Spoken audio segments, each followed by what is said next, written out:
is that a lot of people asked is, what will this summer semester look like compared to this upcoming fall semester? My best understanding, and Dr. Dupuy, why don't I let you answer that, because she really does all the scheduling and puts everything together in terms of classes. Sure. So I think there's going to be a big difference between summer and fall. So I think summer will look very similar to spring, like right now, in terms of we will have hybrid, remote, distance ed classes and a few face-to-face. Summer will be the same. So summer will look a lot like spring. Fall will look a lot like fall of 2019, which some of you weren't even here for, so you don't know what that looks like, but meaning back to normal, where the vast majority of classes will be face-to-face. We will still have a few distance ed classes, but we are planning on being back normal face-to-face. If for some reason the pandemic, of course, safety is of the utmost concern. So if for some reason the pandemic is not where our response to it is not where it needs to be, we can pivot back to hybrid. But I'm really hopeful that that's not going to happen. I don't think it's going to happen. So I think fall is going to look very different than summer. Thankfully.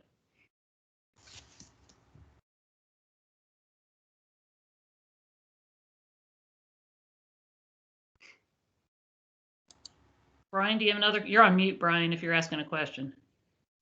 I was not at the moment, but so we have a document, and I think the easiest thing, because I wasn't the one who necessarily wrote all these questions, so I'm just typing or copying and pasting these into the chat that other students had. Sorry. Yeah, so then Luke said he was recording this, so then we can go ahead and put that on our website later for those students who aren't here to see as well. Sure. And it formatted them a little weird because I'm pulling it from a Google Doc over.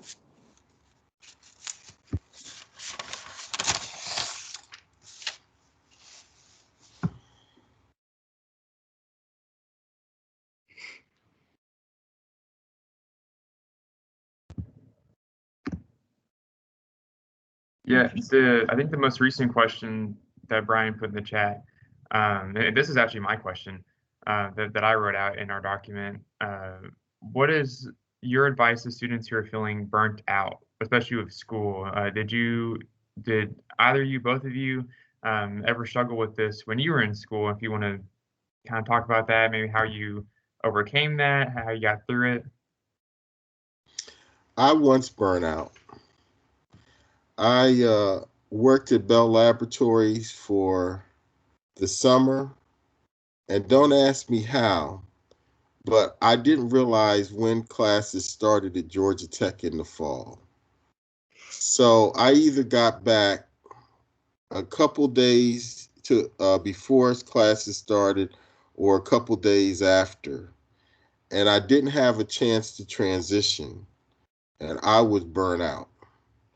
And it was my lowest GPA ever, which wasn't super low, but it was definitely lower than my normal.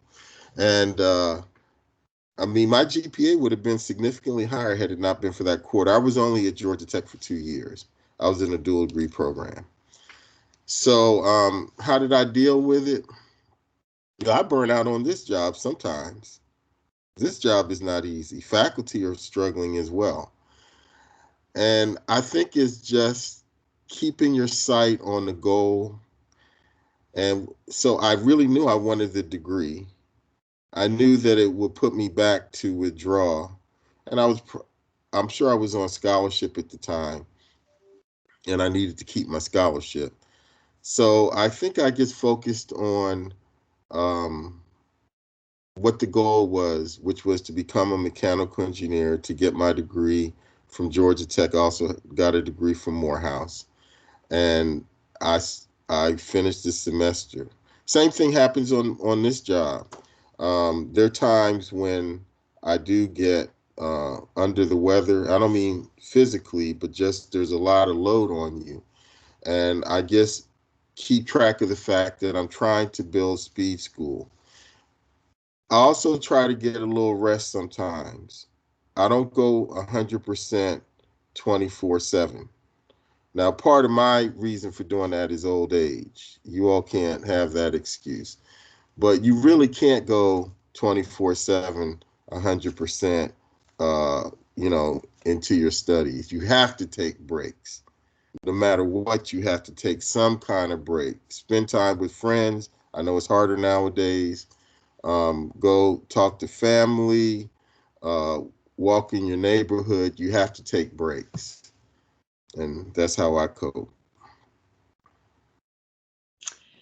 Yeah, I would say, first of all, I will acknowledge that, as a student, I was never under the kind of situation you all are in. Certainly this pandemic is, stressing everybody. And I know for students it's a huge stressor. So I never experienced anything like that.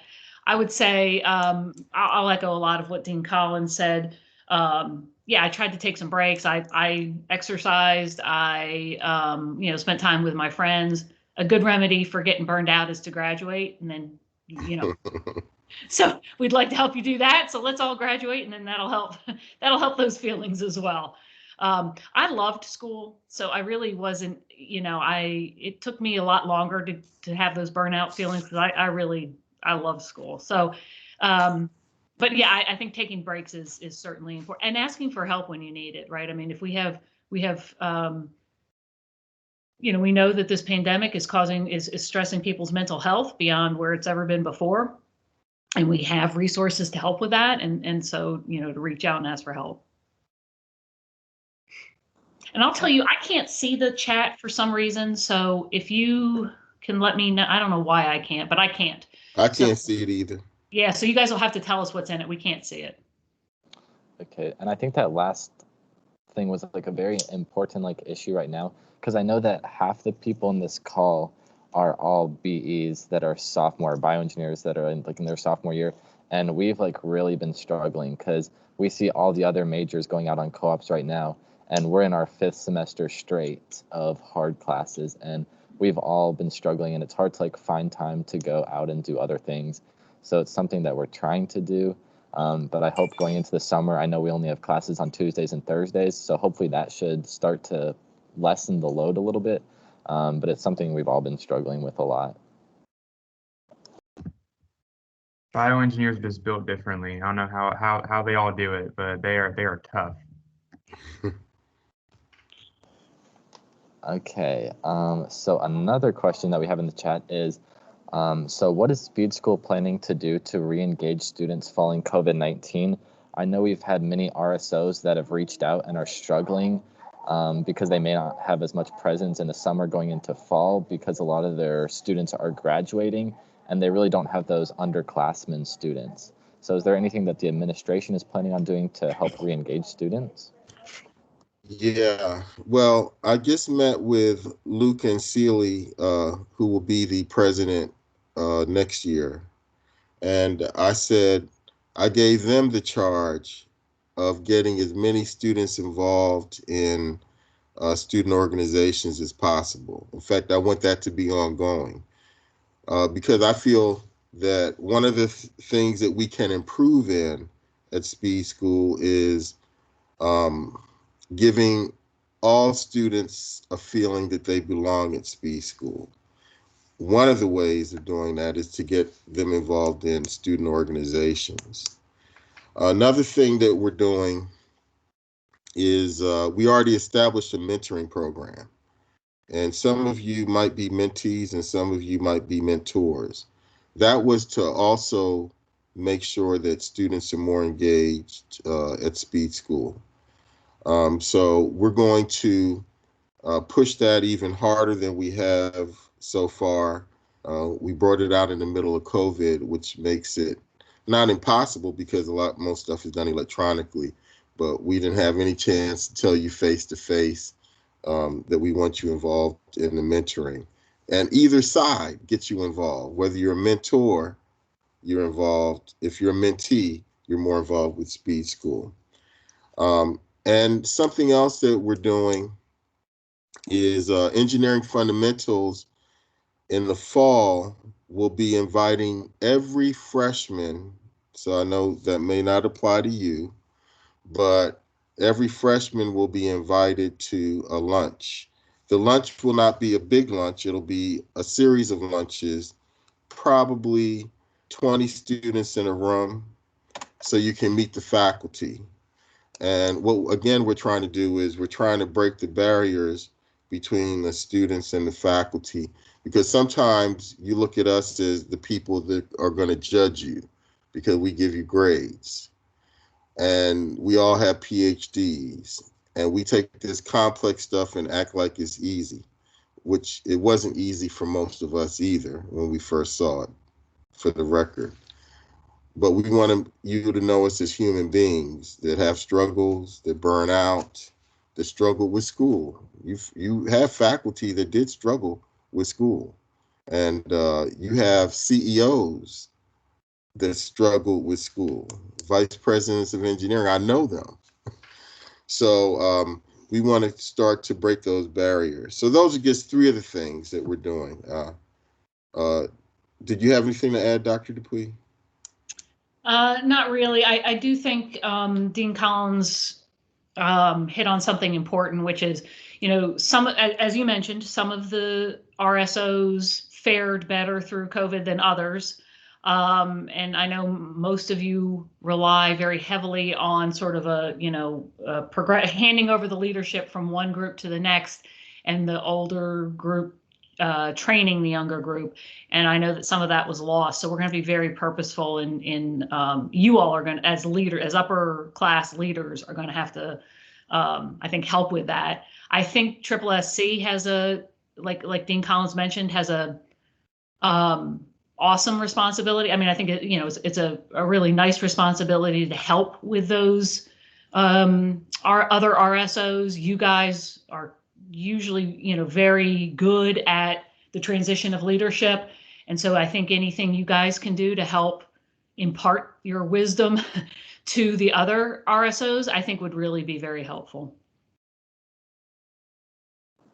I think I should mention to you that the mentoring program is costing us, I don't want to tell you the exact amount, but it's not free. The way we're doing it, it's a significant expense for Speed School. We did it the first year with the donors' contribution. We're renewing it for 5 years, which is the maximum renewal time, and we're doing it with our own resources unless another donor steps up. So we're investing in that because we think it's really important. I think feeding off of what you said earlier, Dean Collins, someone asked in the chat is, what about the soon-to-be sophomores who haven't gotten involved this year?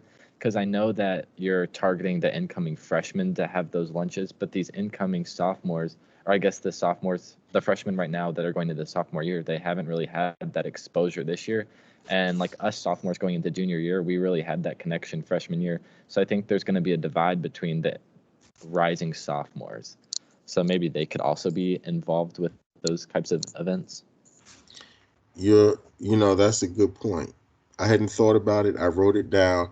I'm not going to promise you anything on the spot because I have to figure out what we can do, because even, we may have roughly 500 freshmen.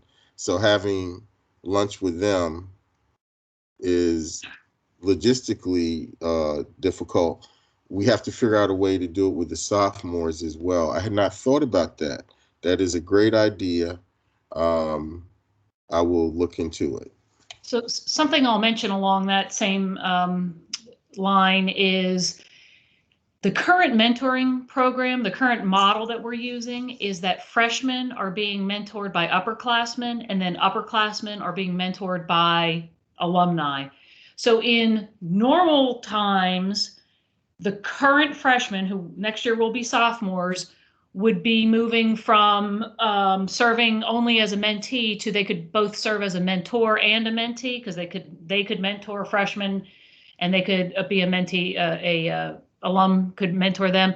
This next year, because we recognize that the current freshmen did not have, many of them were not on campus as much as you normally would be. They aren't as familiar with a lot of the services that the campus provides, that we are going to include them with, so the next year, the sophomores and freshmen will both be mentored by upperclassmen, just because I think they need another year of normal experience in speed school to be really serve as an effective mentor the following years.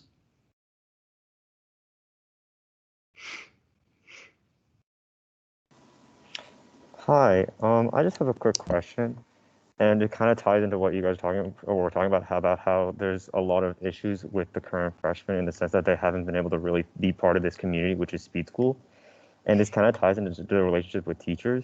So, what advice would you give these current freshmen for how they can best connect with their teachers in the future? Because I feel like a lot of freshmen have the issue this semester where like they just go to all their classes online and they just have their cameras off. Like they don't have their cameras on, they're not really talking, they're just sitting there like writing notes or just watching videos. So they haven't had the chance to actually connect with teachers yet. So like what advice would you give them to do besides that? Like if they're unable to like meet with them through like these lunch plans that you have? Some advice I would give them right now before it's too late, while the semester's not much time left, but there is time left in the semester, is go to class when you have a hybrid class. Something I heard from several faculty, which seemed to be common, is that even when the class was hybrid, students wouldn't actually go to the face-to-face version of the class. So I highly recommend that they go to the face-to-face version of the class. And just in general, we're going to have face-to-face in the fall. And there will be hybrid courses in the summer for those who are going to summer school. And I would say go to every face-to-face meeting that you can. And in the fall, don't cut class. Yeah, I would agree. I think I'm hopeful that when we, in the fall, when we go back to having regular classroom activities, that it will become more. It will quickly go back to normal and have the students feel comfortable talking with the faculty. I would suggest to students, make sure you go to not just class, but also go to the office hours, go to study, whatever the instructor's offering, office hours or study sessions or, whatever, however the faculty is making themselves available to you as students, to try to take advantage of that in every way you can. I think also, joining organizations, right? Because most of them have a faculty advisor. And so then that's another faculty member outside of a classroom setting that you get to interact with.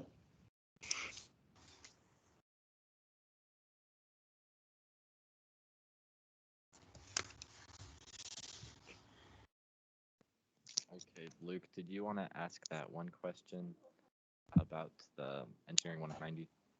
Yeah, so Dean Collins, Dean Dupuy, one of the questions that we had in our document from different students, and there's always been a lot of talk about this. Engineering 190 is the pre-calculus class, if I'm not mistaken. Some students start out in Calculus 1, Engineering 101, then switch over to 190 or start in 190. And I've heard that these students are supposed to still graduate in 4 years, that they're not behind by being in the pre-calculus class instead of starting out with Calc 1. But I've also heard people say that it has set them behind, either by like a semester or a year. So the question was in the chat: if placed in Engineering 190, can you ensure students can still graduate in 4 years? Or is it kind of a given that if you have to start in pre-calculus, then you're behind? Like, do you know anything about that? Or if there's anything, if we get questions about it, then how should we respond to it? I'm going to let Dr. Dupuy give you the technical answer, but I'm going to give you my thoughts on it. In general, most engineering students, probably in most places, don't graduate in 4 years. I mean, a lot do, but a lot don't. An engineering degree is hard. I was pretty much of an A student, but I would be the first to tell you that I found engineering very challenging. I studied all the time. I did well, but I never said this stuff is easy.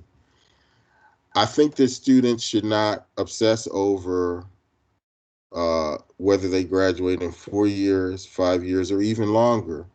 I think students should keep their sight on the goal of getting the engineering degree. Having an engineering degree is transformative for your life. Even people who don't stay in engineering find that the engineering degree opens up so many doors. So graduating in 4 years is a goal, but it is not the ultimate goal. The ultimate goal is to get the degree. And whether it takes you an extra semester, an extra year, sometimes even extra 2 years, is not the real key. The real key is that you're going to get that degree and transform your working career. So that's the advice. Now, Dr. Dupuy can give you her own advice, of course, but also technically if you can graduate in 4 years. So you all understand, right, that all the courses that have to fall into place and exactly what happens along your path to graduation is it's a complex system of courses, right, and life happenings. So the technical answer is yes. If you start in ENGR 190, you can graduate in 4 years. So, I mean, yes, technically, yes. But, it's not that easy, right? That's why I kind of say technically, yeah, it's not that easy. It's not like, if you started in 190 and that's the only variation from that you had, then yes, you can graduate in 4 years. But typically, we have lots of other things that life happens, right? So you can't take a course when you want, or something happens with your co-op. You decide you want to do a different co-op and that moves to a different semester. There's all that you want. You want to do study abroad. You want to do something else. You want to do a minor. You want to do, other things come into play that have an effect on it. So the technical answer is yes. You can start in 190 and graduate in 4 years. And in fact, for students who that's where they're placed, I think that's the best advice is to do that. You want to start in the math class that you have you need a strong, you all know, you've made it through your freshman year, right? Or many of you have. You need a very strong foundation that freshman year to build on, both GPA wise and knowledge wise, right? And confidence wise too. So I think, there's being placed in 190 and starting there, I think is really an opportunity for many of our students. And yes, technically you can graduate in 4 years. Let me just add one thing. I totally agree with what Dr. Dupuy said. When I was at my prior institution, I advised many students, and most of the time, now the people I advised were typically juniors, seniors, at least in my latter years. And I think I've also advised sophomores, never freshmen. And here's a pattern I saw over and over again, and I give them the same speech. We had some of our students who worked up to 30 hours a week, and they would try to take a full load. And what happens when you do that? You tend to flunk a course. Why did they take the full load though they're working so much? Because they had to. Life dictated that they had to work quite a few hours to support themselves because they wanted to graduate on time. And I would tell them, unwise, because you really can't take a full load of engineering. You can barely do it without working, most of us. And you really can't do it while you're working a lot of hours and do it well. So all you're doing is you're going to not graduate in 4 years anyway. Accept it. Go ahead and take a lighter load, keep your GPA higher, and now you graduate more marketable because you have a higher GPA. So what I want to tell students, and I will say this, I know there are not many here now, but maybe many will listen to this, is again, don't obsess on graduating in 4 years. The main thing is to get the degree. And if you know you can't handle 17 hours in a particular semester, don't take it. Take 13 or whatever. And maybe it'll take you a little bit longer, but you'll get your degree. You'll have a higher GPA. And you all are so young. What is an extra 6 months to a year? Believe me, you have a long way to go in life. So that won't make you much difference. Awesome. The next question is kind of a combination of, I think, 2 questions skimming through the chat, and it kind of spins out of what we've been talking about. For students who do have to take another year or 2, if they get a little off track and have to take an extra year to get undergrad, or if they want to stay for another year for their MEng, or if they just like need extra, if a student needs to stay longer and need extra funding, scholarships, or just to graduate in general, what kind of opportunities exist within Speed School that can help students bridge the gap if they need the extra time, want to get an extra degree? Are there any specific opportunities that you two know of, or any sort of advice right there? Because a lot of students would like to stay longer, but I know for a good chunk of students, financial hardships can really prevent that from coming to full fruition, if that makes sense.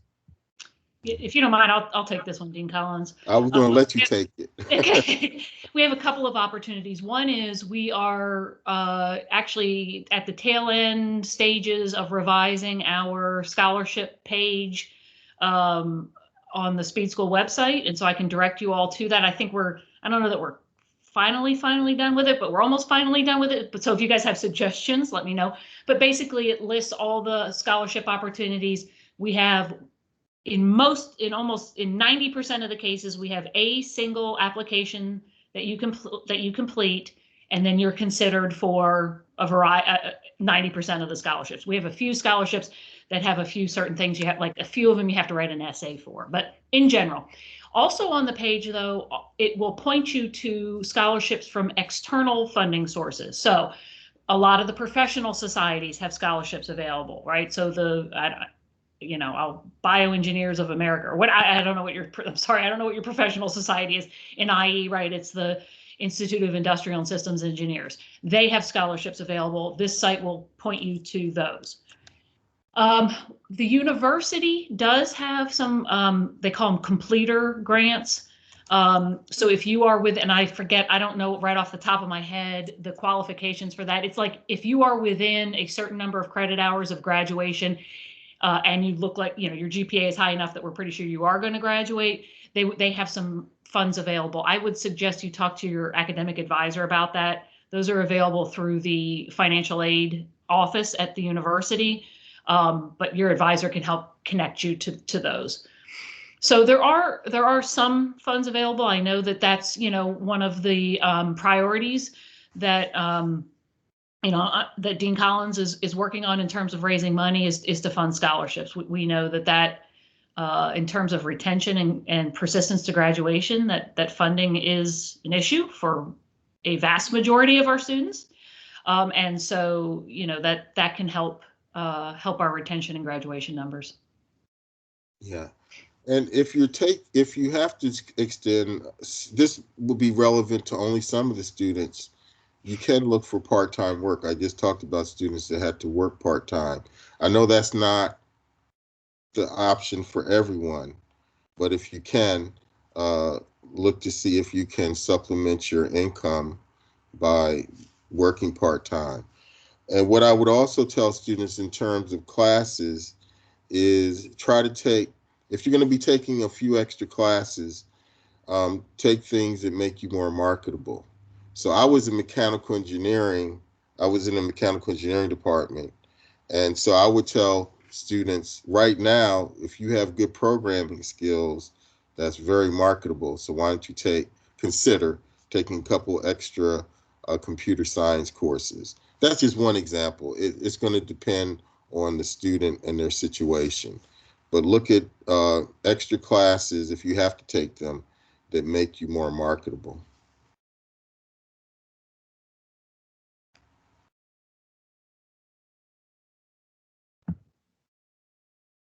Yeah, and I believe that's all the questions that we have on our document. We just got a question from someone in the chat. Yeah, so how have alumni relations been affected with COVID-19 and decreased donations involvement or increased? And if certain things have decreased, is there a plan to recover, to build up any relations and donations, et cetera? Well, our overall donations are up, but our alumni participation is down, which means that we're getting bigger gifts, but we're getting less of them. And we are concerned about alumni participation. So we're working on that. I don't know how much of it's COVID related. I can't tell you that, but our donations are up. Our alumni participation in donations is down, percentage wise. Yeah, I mean, I think that's pretty common when there is, you know, a perceived high level of economic uncertainty, right? I mean, so when the economy is people aren't exactly sure what's going to happen. They're not feeling, I mean, we all feel pretty good like we're coming out of COVID, but I think there's still a wait and see. And so obviously that affects donors. I think the mentoring program that we have, we were able to involve a lot of alumni in that, and they are engaged in that. The nice thing I think about the mentoring program is it gives young alumni a nice way to give back to Speed School. Maybe they're young, they don't have a ton of money to donate, but they have time and advice, right? And they just went through whatever, you know, what you guys are, not the pandemic, obviously, but the graduate, you know, going through your engineering degree that you all just went through or are going through. And so I think that's a nice way for young alumni in particular to be engaged, is through the donation of time, maybe more so than, and advice and mentorship more so than money.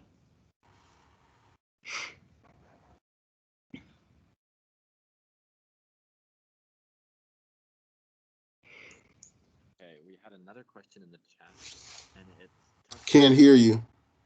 Can you hear me now? A little bit.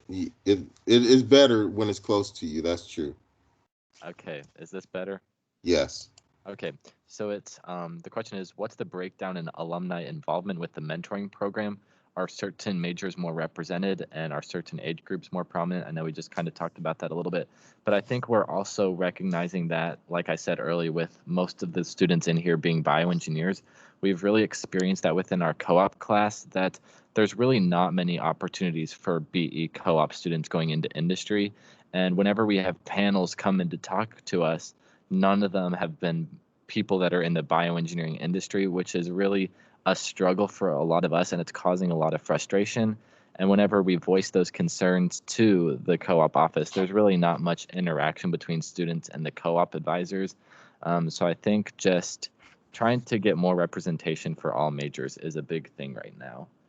So is there like a breakdown on the alumni involvement with that? I can look at that. That's a good question about the alumni who are involved in the mentoring. Let me go back and look. I don't know if I have access to all that information, but let me see what I can find on that. I can send you guys something back on that. I know at the student level, it's pretty even, you know, or representative, I guess, of the distribution of students that we have in those areas. So obviously we have more ME students than we have bio students. So we have more MEs participating in the mentoring program than we do bios. But I think it's fairly representative of the general percentage distribution of students. And I'll look to see what the alumni are. Obviously, I think, you know, bioengineering is a much younger department than all the other departments. So you're not going to have you don't have as many alumni. And so you're not going to have as many alumni who are participating.